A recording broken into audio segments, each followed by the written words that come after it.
Decorators মালিক গঙ্গাধর দাস গ্রেফতার। নরেন্দ্রপুর আগুনে গ্রেফতার ডেকোরেটরস মালিক গঙ্গাধর দাসকে গ্রেফতার নরেন্দ্রপুর থানার। ইতিমধ্যেই তাকে আদালতে তোলা হয়েছে। একটাই দরজা ছিল, দুটো গোডাউন, তার সঙ্গে ডেকোরেটরসের অফিস। একটা দরজা দিয়ে বেরোতে পারেননি। প্রায় 30 জনের ওপরে লোক ছিল এরকমটাই জানা যাচ্ছে।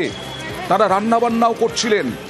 তারপরে যখন আগুন লাগে, আগুনের ভয়াবহতায় পারেননি, ঝলসে পুড়ে ছাই হয়ে যায় তাদের শরীর। কেউ কেউ পালানোর চেষ্টা করেছিলেন, সফল হয়েছেন অনেকেই, বেশ কয়েকজন, কিন্তু এখনো পর্যন্ত বহু নিখোঁজ। তাদের শরীরের কোনো অংশ পাওয়া যাচ্ছে না।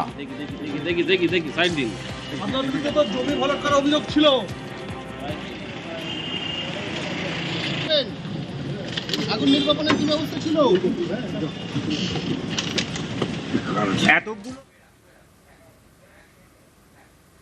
আর মৃতদের পরিবারকে 10 লক্ষ টাকা করে আর্থিক সাহায্যের কথা ঘোষণা করা হয়েছে রাজ্যের তরফে।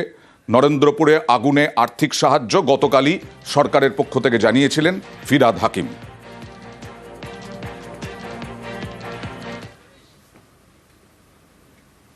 মুখ্যমন্ত্রী মমতা ব্যানার্জি নিজে উদ্যোগ নিয়েছেন, যাদের ডিসি পাবে সাথে সাথে তারা যাতে কম্পেনসেশন হিসেবে চেক পায় সে ব্যবস্থাও ফিরদৌসিরা থেকে এখানে করে দেবে। এখানে আমরা কথা বলেছি সবার সাথে, ফ্যামিলিগুলোর সাথেও কথা বললাম। যখন ডিসি পাবো, মানে আমরা যখন আইডেন্টিফিকেশন করে নেব, তারপরে এখান থেকে সেটা দেওয়া হবে।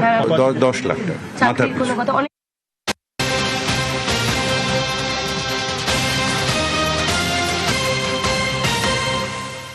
বগটুই মামলা সরানোর নির্দেশ, বীরভূম আদালত থেকে সরানোর নির্দেশ হাইকোর্টের। কি নির্দেশ সরাসরি জানবো, প্রতিনিধি অর্ণবের কাছে জানবো। কারণ বগটুই মামলা পূর্ব বর্ধমানে, এই বগটুয়ে বেশ কয়েকজনের মৃত্যু হয়েছিল এবং এই বগটুয়ে নিয়ে রাজনীতি উত্তাল হয়েছিল। আজকে বীরভূম আদালত থেকে সরানোর নির্দেশ দেওয়া হলো, কারণ বীরভূমে নাকি এই মামলা চলার সময় অসুবিধের মুখোমুখি হতে হচ্ছে এবং বগটুয়ে মামলা বর্ধমানে সরানোর নির্দেশ। কথা বলবো প্রতিনিধি অর্ণবের সঙ্গে। অর্ণব, দেখো, সিবিআই তরফের অভিযোগ ছিল বগটুয়ের যে ঘটনা, সেখানে দুটো আলাদা আলাদা মামলা হয়েছিল। এক ভাদু শেখের খুন, অন্যদিকে আমরা জানি আগুন দিয়ে পুড়িয়ে মৃত্যু হয়েছিল একাধিক মানুষের। এই দুটো ঘটনার ক্ষেত্রে এই মুহূর্তে সাক্ষ্য গ্রহণ পর্ব বিচার প্রক্রিয়া চলছে। সেখানে একাধিক সাক্ষ্যকে হুমকি দেওয়া হচ্ছে এবং হুমকির মুখে পড়ে সাক্ষ্যরা বিরূপ বয়ান দিচ্ছে। সিবিআইয়ের এই অভিযোগ পাওয়ার পর ডিস্ট্রিক্ট জাজ বীরভূম তার কাছ থেকে রিপোর্ট তলব করে কলকাতা হাইকোর্ট সেই রিপোর্ট আদালতে পেশ হয়। সেই রিপোর্ট খতিয়ে দেখার পর বিচারপতি আজ নির্দেশ দিয়েছেন যে প্রভাব মুক্ত এবং নিরপেক্ষ বিচারের জন্য বা সুবিচারের জন্য এই মামলা অর্থাৎ বগটুই মামলা বীরভূম থেকে পূর্ব বর্ধমানে স্থানান্তর করা হচ্ছে। বেশ, এখনো পর্যন্ত যা জানালেন আমাদের প্রতিনিধি যে বীরভূম জেলা জজকে রিপোর্ট পেশ করতে বলে হাইকোর্ট। সেই রিপোর্ট খতিয়ে দেখার পর প্রভাবমুক্ত বিচারের জন্য মামলা সরিয়ে দিল হাইকোর্ট। কারণ সিবিআই আবেদন করেছিল যে 68 সাক্ষ্যর মধ্যে 35 সাক্ষী সম্পূর্ণ। বর্তমান বিচার প্রক্রিয়ায় অধিকাংশ সাক্ষী ভয়ে বিরূপ সাক্ষ্য দিচ্ছে। আর সিবিআইয়ের আবেদনের পরিপ্রেক্ষিতেই এই মামলায় 151 সাক্ষ্যর মধ্যে 41 সাক্ষী হয়ে গেছে একটি মামলায়। এই মামলাগুলি কি সিবিআই অভিযোগ করে সাক্ষীদের ভয় দেখানো হচ্ছে। দুটি মামলা ভাদু শেখ খুন এবং অন্যটি বাড়িতে অগ্নিসংযোগ করে পুড়িয়ে খুন। এই বগটুই নিয়ে রাজ্য রাজনীতি উত্তাল হয়।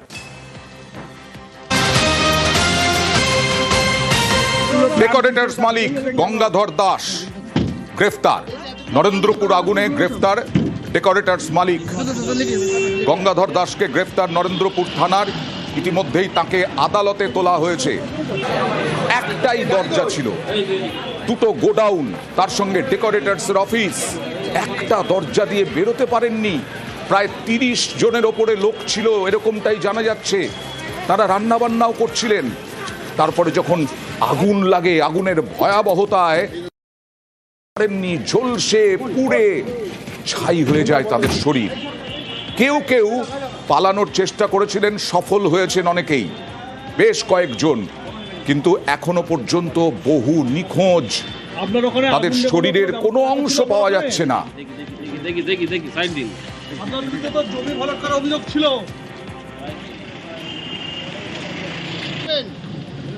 আগুন নির্বাপনের কি ব্যবস্থা ছিল?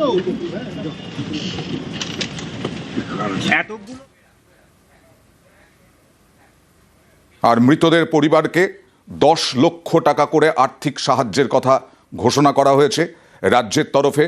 নরেন্দ্রপুরে আগুনে আর্থিক সাহায্য গতকালই সরকারের পক্ষ থেকে জানিয়েছিলেন ফিরহাদ হাকিম।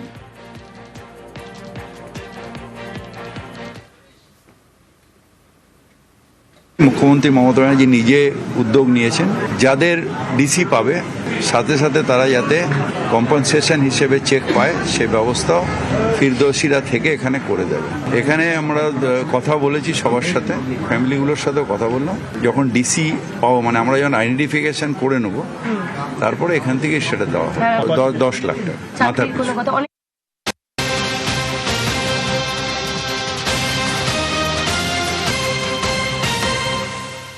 বগটুই মামলা সরানোর নির্দেশ, বীরভূম আদালত থেকে সরানোর নির্দেশ হাইকোর্টের। কি নির্দেশ সরাসরি জানবো, প্রতিনিধি অর্ণবের কাছে জানবো, কারণ বগটুই মামলা পূর্ব বর্ধমানে, এই বগটুয়ে বেশ কয়েকজনের মৃত্যু হয়েছিল এবং এই বগটুয়ে নিয়ে রাজনীতি উত্তাল হয়েছিল। আজকে বীরভূম আদালত থেকে সরানোর নির্দেশ দেওয়া হলো, কারণ বীরভূমে নাকি এই মামলা চলার সময় অসুবিধের মুখোমুখি হতে হচ্ছে এবং বগটুয়ে মামলা বর্ধমানে সরানোর নির্দেশ। কথা বলবো প্রতিনিধি অর্ণবের সঙ্গে। অর্ণব, দেখো, সিবিআই তরফের অভিযোগ ছিল বকটুয়ের যে ঘটনা, সেখানে দুটো আলাদা আলাদা মামলা হয়েছিল। এক ভাদু শেখের খুন, অন্যদিকে আমরা জানি আগুন দিয়ে পুড়িয়ে মৃত্যু হয়েছিল একাধিক মানুষের।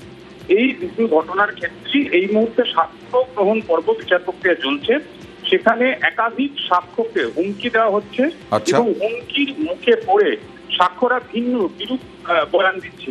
সিবিআইয়ের এই অভিযোগ পাওয়ার পর ডিস্ট্রিক্ট জাজ বীরভূম তার কাছ থেকে রিপোর্ট তলব করে কলকাতা হাইকোর্ট সেই রিপোর্ট আদালতে পেশ হয়। সেই রিপোর্ট খতিয়ে দেখার পর বিচারপতি আজ নির্দেশ দিয়েছেন যে প্রভাব মুক্ত এবং নিরপেক্ষ বিচারের জন্য বা সুবিচারের জন্য এই মামলা অর্থাৎ বকটুই মামলা বীরভূম থেকে পূর্ব বর্ধমানে স্থানান্তর করা হচ্ছে। বেশ, এখনো পর্যন্ত যা জানালেন আমাদের প্রতিনিধি যে বীরভূম জেলা জজকে রিপোর্ট পেশ করতে বলে হাইকোর্ট। সেই রিপোর্ট খতিয়ে দেখার পর প্রভাবমুক্ত বিচারের জন্য মামলা সরিয়ে দিল হাইকোর্ট। কারণ সিবিআই আবেদন করেছিল যে 68 সাক্ষ্যর মধ্যে 35 সাক্ষী সম্পূর্ণ, বর্তমান বিচার প্রক্রিয়ায় অধিকাংশ সাক্ষী ভয়ে বিরূপ সাক্ষ্য দিচ্ছে। আর সিবিআইয়ের আবেদনের পরিপ্রেক্ষিতেই এই মামলায় 151 সাক্ষ্যর মধ্যে 41 সাক্ষী হয়ে গেছে একটি মামলায়। এই মামলাগুলি কি সিবিআই অভিযোগ করে সাক্ষীদের ভয় দেখানো হচ্ছে। দুটি মামলা ভাদু শেখ খুন এবং অন্যটি বাড়িতে অগ্নিসংযোগ করে পুড়িয়ে খুন। এই বগটুই নিয়ে রাজ্য রাজনীতি উত্তাল হয়।